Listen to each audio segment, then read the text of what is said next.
Yo, it's your boy Bernard, the host of the Angry Blerd podcast. And I'm here to tell you all the news and info that came out this week. I'm going to redo that for some reason. I just got caught off guard.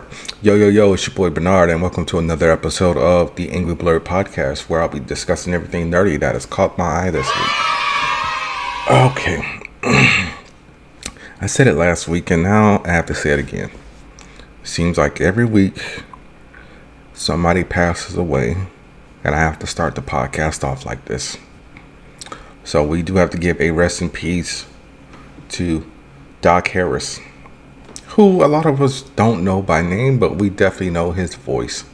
He was the narrator for Dragon Ball Z. He passed away at the age of 76. He voiced over 200 episodes between 1996 and 2003. It is a secret we have known before Gohan could even form words in his mouth. Through fights with Reddits, Garlic Jr., the Ginyu Force, and even Frieza, we've caught glimpses of the child's explosive power.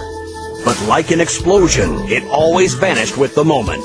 It couldn't be controlled. Until now. At last, the beastly power has been harnessed. Gohan has awoken. Now Cell will battle a warrior 11 years in the making on the next Dragon Ball Z.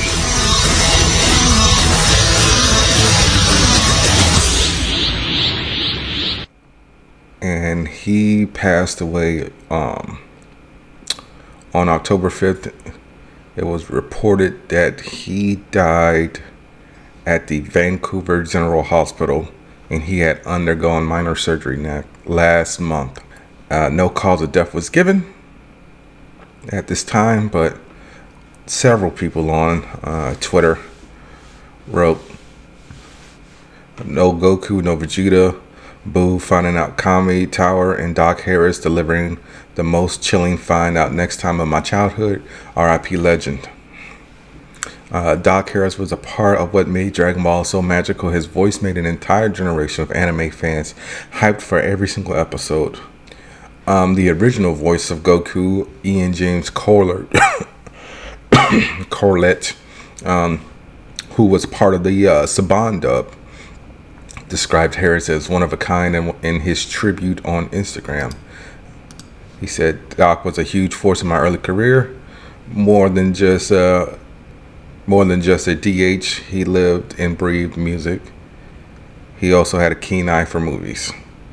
He also worked on other animated series like My Little Pony Friendship is Magic, Brandy and the Rockers Out of This World, Monster Rancher, okay, Eat Man 98, Sister Blue, and Camp Candy." Why do I feel like I know what Eat Man 98 is? Yeah, I have no idea what this is.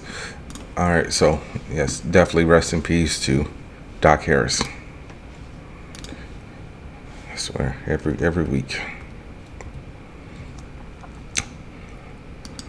Alright, so like I said, that was a somber note. Let's just, talk about something that everyone was excited about, because it came out like as a rumor at first, and then it was actually confirmed.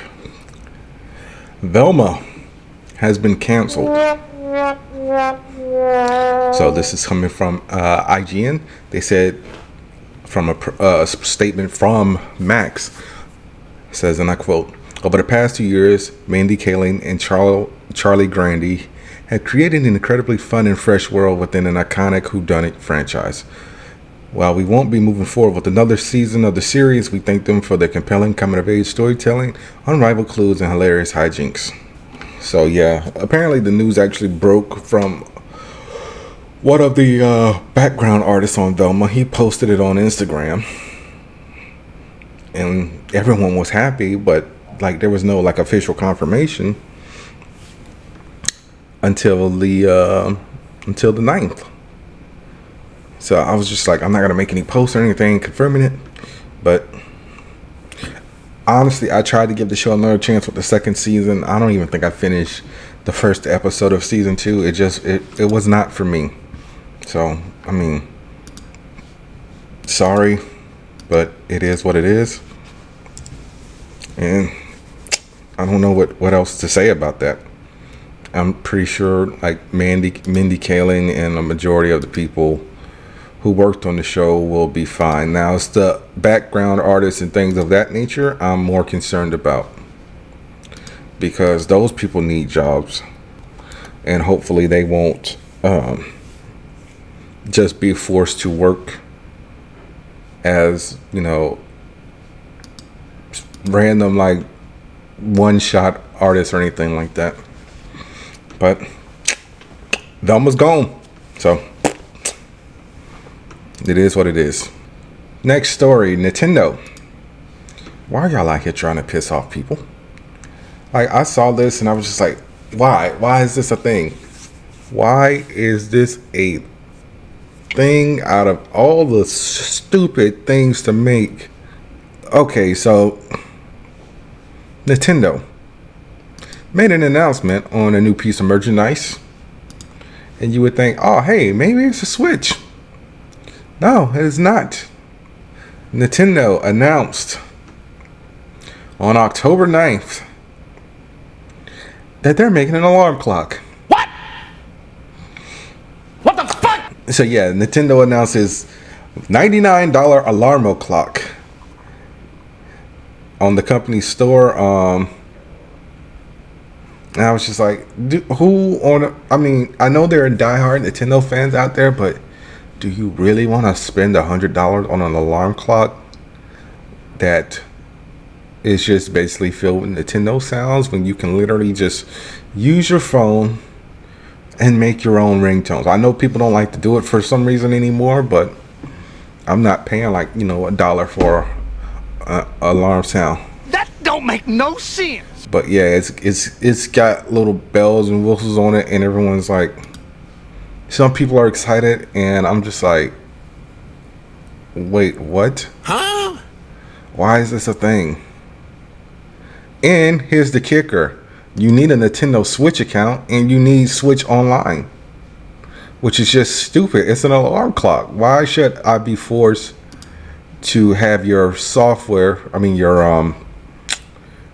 online capabilities for an alarm clock? Make it make sense, people. I'm just like, so stupid, but whatever. I mean, people are just gonna get what they want, and Nintendo is just gonna keep making money. And the AC adapter is sold separately, but it does come with a USB cable, which I guess you can use like a phone block or something like that, or just go to Five Below and get one. I'm just like, come on, why? Nintendo, do better. Everyone thought you guys were getting ready to announce the Switch 2. You're just like, no, here's an alarm clock instead. Move this man. It's like, wait, what? Who asked for this? But whatever. All right. I thought, honestly, it was either going to be the Switch 2 or, you know, the long-awaited Virtual Boy 2. I thought Nintendo was going to get back in the VR business. For those of you who are super young listening to this podcast, Nintendo was the first company, the first video game company to make a virtual system, and this came out in 1995, and it basically blinded everyone. It was literally a headset that showed 32-bit games, and everything was red. It came from the third dimension with its own brain, its own voice, its own legs. There's only one problem. It needs your eyes. Virtual Boy. See it now in 3D. And it had 22 games when it came out. And the controller was basically the origin of what became the a mock-up for the 64. All right, next story. video game / movie news. So a game that has been in the wayside since I think like the last one to come out was the PS2, because remember how I think I was brought up Capcom having a bunch of franchises and only thing they're doing is Street Fighter and Resident Evil. Say what? It was 3DS. So Shinobi is getting a movie franchise, and it will be done by it will be produced by Universal Pictures, and it will be directed by Sam Hargrave. And for those of you who don't know who Sam Hargrave is, he directed, I didn't know he was a stunt person in the MCU, but he directed Extraction, and I believe Extraction 2, yeah, and he's also going to be working on Extraction 3, Kill Them All, something called Matchbox, and Shinobi as well. But he also acted in a few films. He was in Conan the Barbarian with Jason Momoa. He was in King of Fighters. He was in not Infinity War. He was in Endgame. He played a Asgard truck driver. He was a mercenary in Birds of Prey. That movie. He's in both Extraction movies as two different characters. One was named G in Extraction 1 and Ditch Digger in Extraction 2. But yeah, there isn't much on this movie besides the fact that somebody named Ken Kobayashi, who worked on, I think, the show Sunny with Rashida Jones on Apple TV, and something called Move On, will be writing it. He also worked on Monkey Man. Not Monkey Man, I'm sorry, Hit Monkey. And that's pretty much it.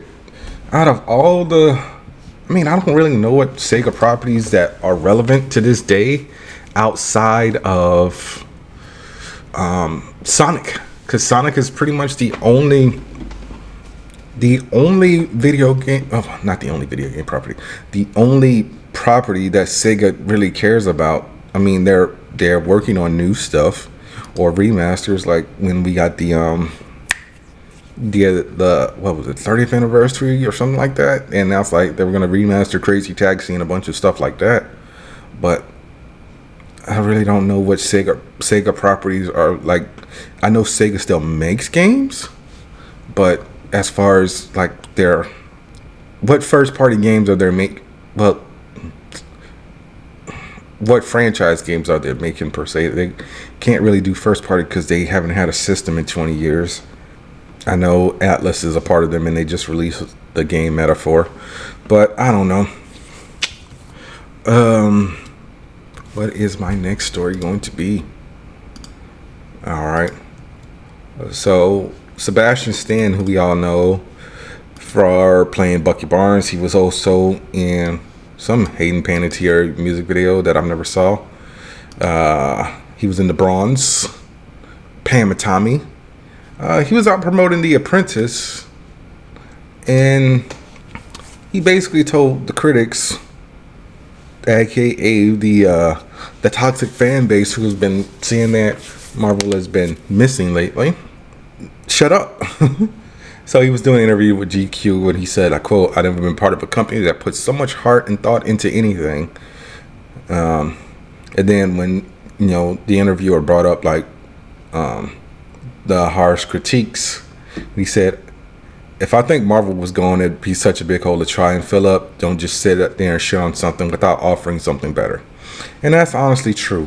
And like for the people who just constantly go out there and shit on like the quality of Marvel work lately, there are other movies out there. I've reviewed several movies on here that nobody has bothered to watch or pay for to go see. I mean, you can go the other route. But nobody saw Monkey Man. That was a good movie that came out last year. Actually, let's go to 2023 film releases, because I just can't think of everything off the top of my head. All right, here we go. List of American films. All right, so Megan obviously made money. That was a Blumhouse movie, so that was low budget. All right, I'm just going through all the. I agree. I can't choose if it was in theaters or not. All right. Knock at the Cabin. I don't think that many people saw that movie. I didn't review it, but I did see it. Okay, never mind. That movie made a profit, kind of, sort of. 20 million budget, 54.8 million. I mean, I can't go over every single movie because I'm on Wikipedia right now. Like, maybe I can go to my Fandango profile and look at all the movies I said. I'm not watching piece by piece. Stop trying to show me that damn movie. Oh, I went too far back. All right. So there's Guardians 3, everybody saw. Fast X, I mean, I get it. Everyone's over the Fast and Furious franchise. I don't think that many people saw Fantastic Four. Transformers Rise of the Beast. The Blackening. Blue Beetle. The Creator. Monkey Man. Abigail. Boy Kills World. Quiet Place Day 1. Didn't get to see Alien Romulus. Another one. Transformers 1. That movie has not yet made a budget. So it's just like, if you're not helping, shut up. Respectfully. All right. So my next bit of news, I am so happy. I know it's available to watch online. It's actually on YouTube, but it would be nice to actually see this in theaters for the 25th anniversary, and that is Dogma. So, if you didn't know, Harvey Weinstein pretty much produced and developed a good percentage of Kevin Smith's filmography, from Clerks, Jay and Silent Bob Strike Back, Mallrats, Chasing Amy. Let's see if we can actually see what's in the View Askew universe. The View Askew verse. So Clerks, Mallrats, Chasing Amy, Dogma, Silent Bob Strike Back. I believe they also did Clerks 2. Let's double check this. Yep, the Weinstein Company. Did they do the Jay and Silent Bob super groovy cartoon movie as well? Nope, they did not. So pretty much everything up until 2006. They gave Kevin Smith ownership back of everything else except Dogma. So yeah, so that's why you never saw Dogma streaming anywhere. It wasn't available for purchase. This was one of those movies, like, if you really wanted to physically own this movie, you had to buy it when it first hit Blu-ray. Like, I want to say, like, in maybe 2008, 2009. Let's actually check to see when Dogma hit Blu-ray. But I will tell you one thing. I will definitely be buying this. Oh, right, 2008, when it comes out on 4K release. But Kevin Smith was doing a interview with the Hashtags show, and he revealed that the Weinstein sold the film and the new writers are interested in getting the movie out there. He said, the movie has been bought away from the guy that had it for years and whatnot. The company that bought it, we met with them a couple months ago. They are like, would you be interested in re-releasing it and touring it, kind of like what you do with your own movies? I said 100%. Are you kidding? Are you kidding me? Touring the movie that I know people like and is sentimental and nostalgic. We'll clean it up. And right now, in 2024 is our 25th anniversary. November is when it came out. So I think 2025, it looks like when the movement is going to happen there. Back on home theaters, then back on home video and back in theaters out to work. So I am very excited for that. So if you can go watch Dogma on YouTube, or ask a friend about it if they have it, see if they'll let you borrow it. But they probably won't, because like I said, the movie is hard to find nowadays. But I am going to take a break, listen to the ad for Dubby, and I'll see y'all on the flip side of this. All right? This episode is brought to you by Dubby. Dubby gives you focus and energy without the crash and jitters. It has no sugar, fillers, or artificial dyes. Mix one packet or scoop into 8 or 12 ounces of water. Stir or shake well. Some powderiness is normal, and it has all the important vitamins. So this has vitamin C, B3, B6, and B12. And it's made from coffee fruit extract. So drink it and go conquer a task, and go to Debbie.gg and use my promo code Angry Blerd 10 at checkout to save 10% on your order. That's dubby.gg with promo code Angry Blerd 10. All right, I am back. So, lanterns. I told you guys that Kyle Chandler was in the running to play Hal Jordan, and Aaron Pierre was also in the running for Jon Stewart. We have our lanterns, and it is confirmed that Aaron Pierre will indeed be playing Jon Stewart. And did I say Kyle Rayner? Kyle Chandler will be playing Hal Jordan in Lanterns. So they made the announcement on Max, on their social media, and James Gunn also made a post saying, congratulations to the two individuals. So I'm not going to go on and on like I did 2 weeks ago about Kyle Chandler playing Hal Jordan. And the funny thing is, if you look at all the photos of them posting that Kyle Chandler is Hal Jordan, they're using photos from like 10, 15 years ago. They don't want to admit that the man is almost 60. But that's neither here nor there. So let's get into the Aaron Pierre of it all. So I got no problem with Aaron Pierre. Everybody loved him in Rebel Ridge. Nobody watched Krypton. My only problem with Aaron Pierre in this role is he is not the right skin tone. I know, right? For those of you who don't know, Jon Stewart is a very dark character, and he was conceived that way because of legendary comic book artist and I believe occasional writer Neil Adams. No, Denny O'Neil actually wrote him, but Neil Adams said that this guy needs to be super dark. All right, because we ought to have a black Green Lantern, not because we're liberals, but because it just makes sense. Because at this point, there were 2 white lanterns, and like DC had I want to say maybe 1 black superhero. And that might have been Bloodwind, if I'm not mistaken. And here's another thing. Jon Stewart's original design was based on legendary actor Sidney Poitier. So it's just I'm just gonna let the old geek adventurer just break it down for you guys. So I'm just gonna splice the clip here, and you guys can listen to it because I like this guy. He's an OG Blerd. Shout out to him. Maybe one day I'll reach out to him and have him on the podcast. But he will definitely go into higher detail than I can because I think he's been reading comics for a while. I really, really wish I didn't have to make this video. I really do, because it gets into a lot of really unpleasant realities that I deal with on a regular basis but I don't dwell on. But yeah, it's bad casting. It is bad casting. There's a reason Jon Stewart looks like this. Neil Adams wanted him to look like this. He was making a point. He was making a statement.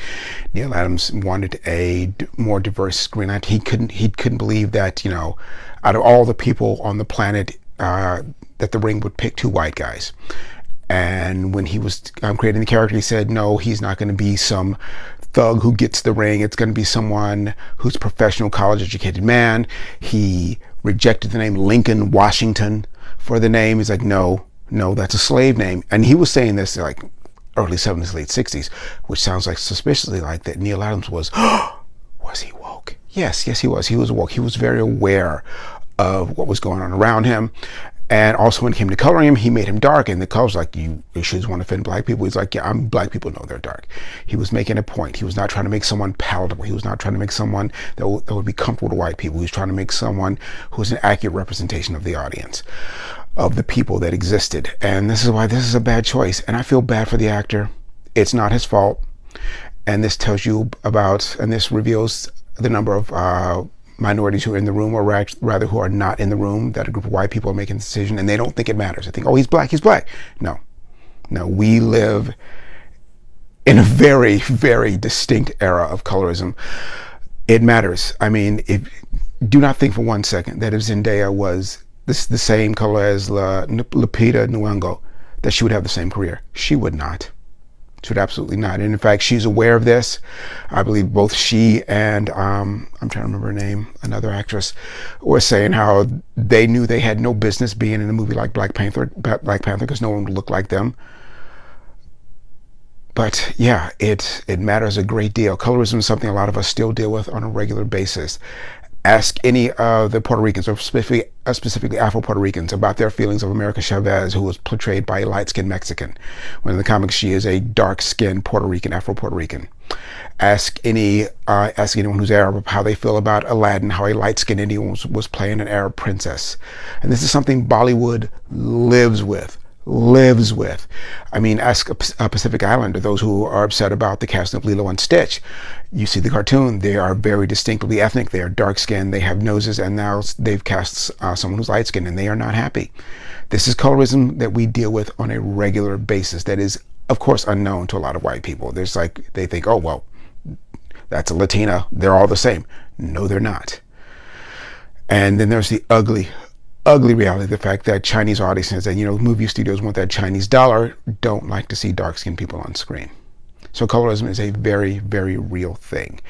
And for me, this is just another nail in the coffin of James Gunn and Peter Safran. I mean, you don't know these characters at all if you think you can cast a light-skinned man as Jon Stewart. Forget the basic premise is already stupid, that they're investigating a rural murder in Kansas.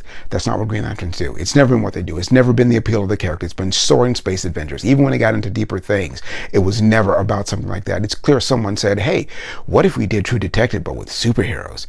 You could do that, but not these two superheroes. You really can't. Even Far Sector, which is about a murder mystery, is still a fantastic space adventure. That's what Green Lantern is. You can explore these things with these characters, but just to put them in certain environments as you don't understand, or more or less, you're trying to save money. And again, I feel sorry for the actor. I remember him. He was on Krypton. He played Dev M. I spoke of Dev M before. He was another survivor of Krypton. One of the reasons people make the joke that only Jor-El and Lara died because everyone else seems to have made it. He appeared briefly in the Silver Age. He survived because he believed Jor-El put himself in suspended animation. He was a teenager. How he did this, we won't get into, but it was a very advanced pilot. Landed on Earth, stuck Superboy in the Phantom Zone, and took over and then started causing trouble. Then he went into the future and literally disappeared from comics for 20 years and didn't show up again until he's like, fighting bad guys in the future. But he played Dev M. So again, I feel badly for him. He's going to be at the core of this. He's going to get a lot of heat for it, and it's not his fault. He should not have been cast.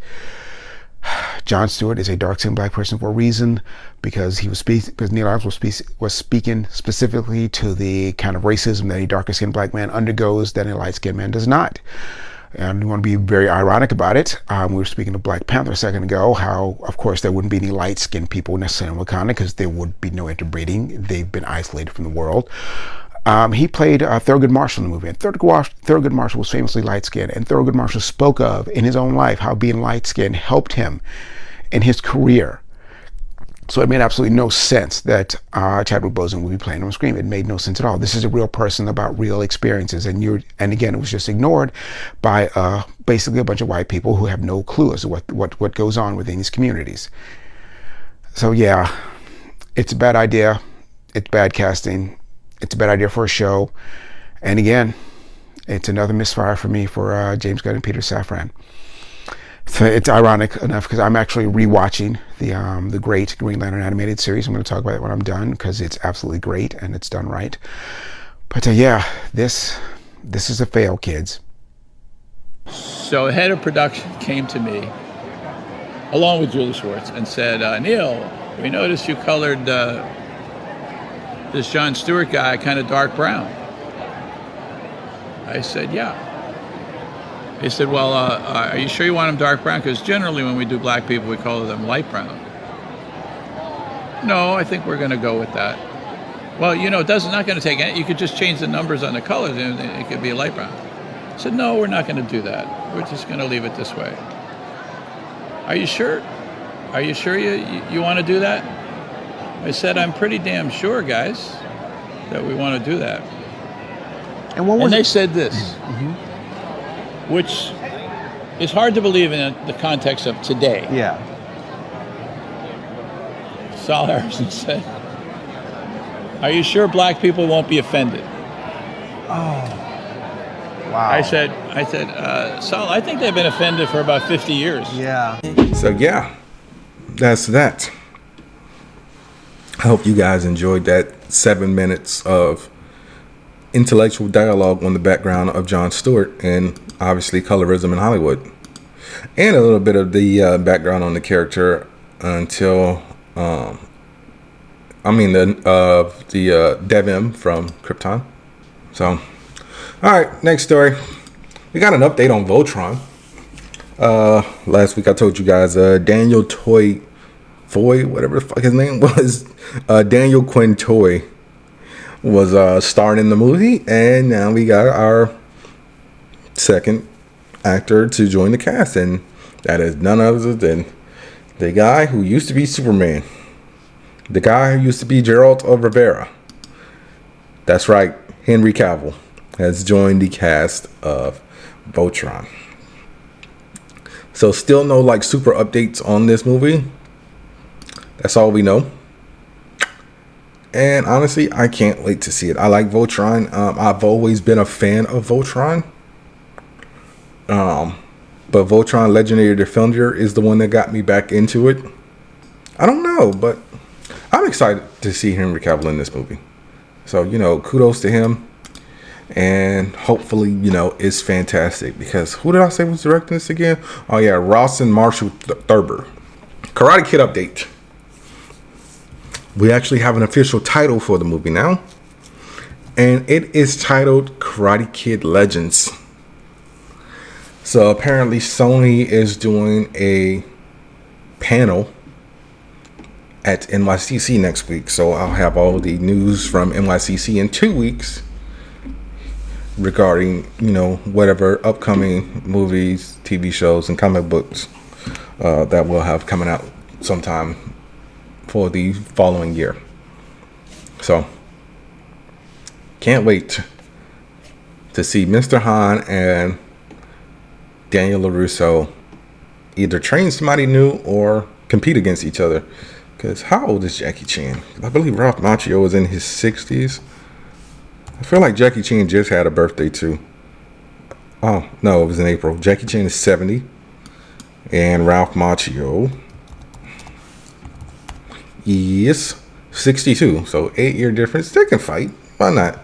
Because how old is Martin Cove? For those of you who don't know, Martin Cove is John Kreese. Yeah, man. He was fighting a 78-year-old on Cobra Kai. So I don't want to hear nothing. All right, let him fight. Let them fight, as the guy in Godzilla would say. That might be the name of the episode. So let me save this now, because I said something else earlier and I didn't save it. So now I'm gonna have to listen with ears wide open when I get to editing. So I told you guys about the I Know What You Did Last Summer reboot, right? So apparently Billy Campbell has joined the cast in this movie. And why the hell do I know the name Billy Campbell? Is that the dude from The Rocketeer? Yes, it is. So Billy Campbell has joined the cast of I Know What You Did Last Summer. I believe he was in the original one, if I'm not mistaken. I'm looking at his filmography right now. No, he did not. No, he was not. So yeah, no,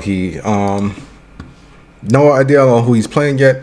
But Sarah Michelle Gellar also confirmed to People magazine that she will not be back. She said, "I'm dead." And that her best friend, Jennifer Caitlin Robinson, is directing it. So they have a joke that she has an unofficial job, which is she is continuity. So she said, so I'm always the one telling her, well, that would happen or that wouldn't happen with those characters. So I kind of have an unofficial title. So yeah, unfortunately, Sarah Michelle Gellar didn't make it. Like I said, I couldn't remember if she lived or not, but now we got confirmation that she actually died. All right. Next story will be heartbreaking for me because I don't really watch that much anime. The manga ended earlier this year in August. And Studio Bones is one of my favorite anime studios. They have confirmed that they are going to schedule the final season of My Hero Academia for 2025. So, parting to such sweet sorrow.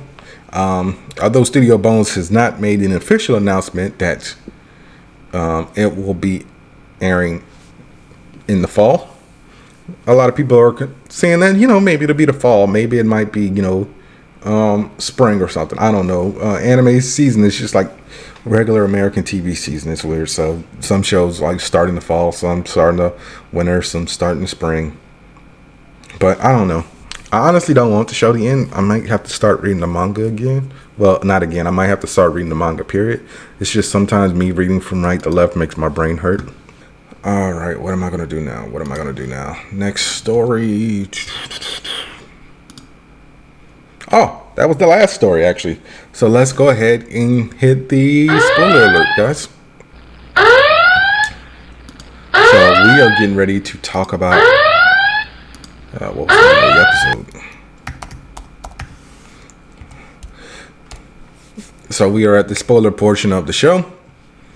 If you have not watched Agatha All Along with the Penguin, I highly suggest you turn it off and come back when you do. Because I ain't going nowhere since, I'm in your ears. All right. Episode 5 of Agatha All Along, Darkest Hour, Wake Thy Power. Directed by Rachel Goldenberg and written by Laura Monti. So, we're still along the Witch's Road. And Lilia has a premonition of the Salem 7 attacking them on the road. So they're like, nah, we got to get up and get the hell up out of here. So Teen suggests taking some brooms, and everyone's like, Hollywood has made that a stereotype. They all get brooms and they fly as one of the children from the Salem 7 attacks Teen. Alice hits said witch with the broomstick. They cast a spell, so now they're all flying. And we kind of have a very similar semblance of E.T. flying over the moon, but in this case it was the blood red moon. And the road pulls them all back down to their next trial, which is basically like a sleepover in the 80s. And this trial is for Agatha, and they all have to play Ouija, and the Ouija board wants them to punish Agatha. The ghost of Agatha's mother, Ebenora Harkness, tells them, leave her with me so I can punish her for, Ebenora wants to punish Agatha, so she tells the rest of the coven, leave her with me. She needs to pay for what she did. She killed me and my sisters and everything. And then I guess Agatha's like begging to not be left behind. Ebenora decides to possess Agatha to try to attack the coven, and Alice expels Ebenora, and Agatha uses this opportune moment to absorb Alice's magic and kills her. She says it's an accident to Teen, who confronts her about it, and he's like, Cap, you could have stopped if you wanted to. And this is when Teen comes to the revelation that everybody is on the road just looking for power, and that they don't care who they have to hurt to do it. And Agatha basically tells Teen that he's just like his mother. He snaps. He magically controls Lila and Jen to toss Agatha in the mud trap before he blasts them in as well. And as they start to sink, he gets his crown. So that definitely confirmed that he was Teen. Also, Nicholas Scratch, Agatha's son, reached out in the Ouija board to help her stop absorbing Alice's powers before she killed her. That was the other confirmation that he was not Nicholas Scratch, because remember, every time Teen tried to say his name, he couldn't. But we got 4 more episodes? Yeah, so we got 4 more episodes. And it's just like, yo, where are we going from here? Because that episode was good. It's like, yeah, Billy Kaplan is back. And if you didn't figure out that Billy Kaplan was Wiccan, if you didn't figure out that Teen was Billy, this episode, even before the end, was a dead giveaway, because when they go in to the house for the next trial, he is very much dressed like Wiccan in the Halloween episode of WandaVision. Blue headband, red shirt, very Wiccan central there, people. But yeah, so very good episode of that. All right. Let's get into, let me pull up the episode. Let's get into episode 3 of The Penguin. And this episode is titled Bliss, and this one, Bliss, sorry. This one's directed by Craig Zobel and written by Noel Valdivia.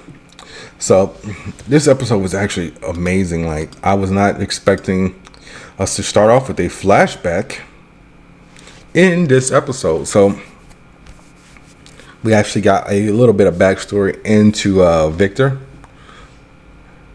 And we saw that, for him, it was just a regular day of, hanging out with this family. And, before he goes to see his friends and his girlfriend. And they were talking about,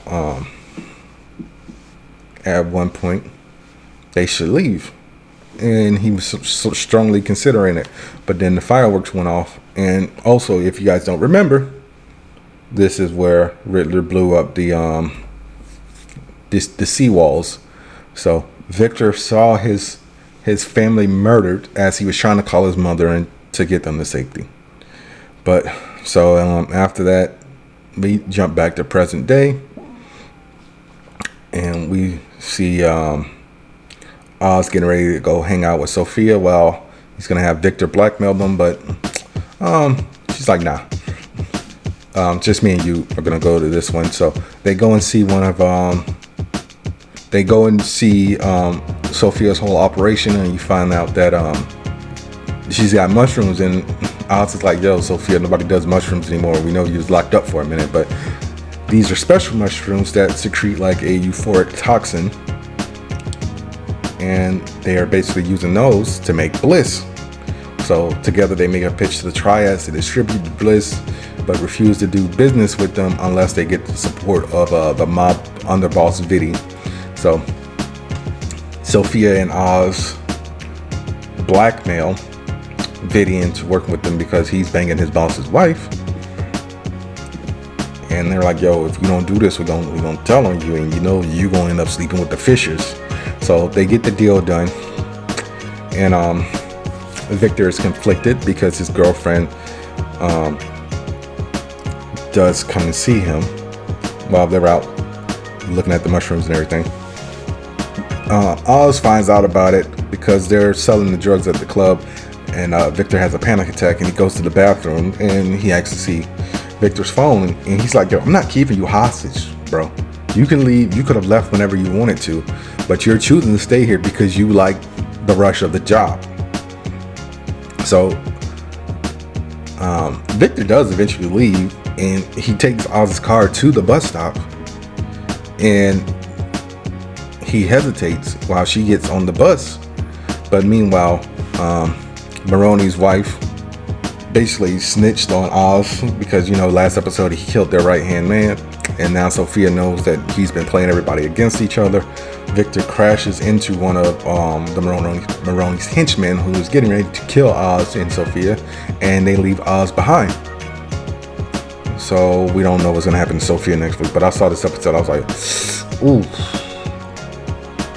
gotta hate it, because now Sophia knows about your duplicitous descent, and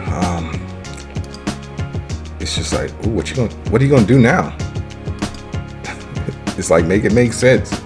But I don't know, man. We got how many more episodes of Penguin? We got 3? No, 4. Not 4. God damn, I can't count 5. I'm sorry. I'm tired.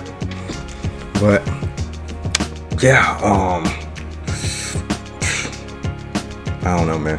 I don't know where we go from here, but I'm excited for the ride. Well, guys, that was another episode of the Angry Blerd podcast. And I'm your host, Bernard. Be sure to rate, review, subscribe, tell a friend to tell a friend. Go to w.gg. Use the promo code Angry Blerd 10 at checkout to save 10% on your order. Also, use another promo code Try Hydro to get some of the hydration packets, kind of like Liquid IV, but theirs are a little bit better, in my honest opinion. So next week, guys, no movies coming out, right? October's pretty much dead until Venom gets here. But episode 6 of Agatha, episode 4 of the Penguin. So I'll see y'all then. Peace.